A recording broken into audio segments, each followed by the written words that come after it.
Yes, habari za leo kijana mwenzangu, ni kijana mdogo mwenye mitazamo ya kibilionea, na siku ya leo nimepokea swali zuri sana kutokea kwa rafiki yangu hapo. Ameuliza ni aina ipi ya watu ambao unahitajika kuweza kuwa associate nao ili uweze kuyapata mafanikio makubwa.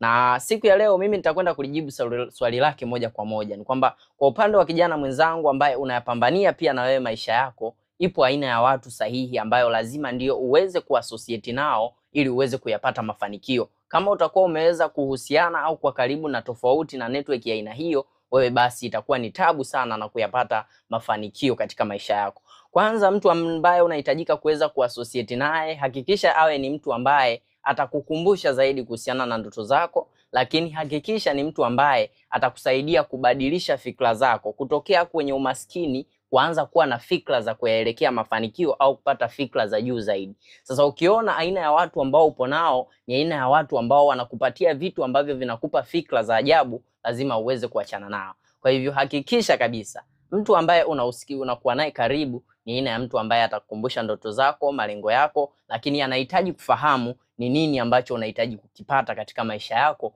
na yeye akuoneshe sasa namna gani unaweza kuvipata hivyo vitu vyako. Ukiona na wewe ni kijana ambaye unahitaji kuyapambania maisha yako, mimi ni kijana mdogo ambaye nimeanza kuyaona mafanikio baada ya kuwa tayari nipo na watu ambao ni sahihi. Na wewe ukiona unahitaji kubadilisha maisha yako, ni nafasi ya kipekee kijana mwenzangu na wewe kuanza kuyabadilisha maisha yako. Ni kijana mdogo mwenye mitazamo ya kibilionea.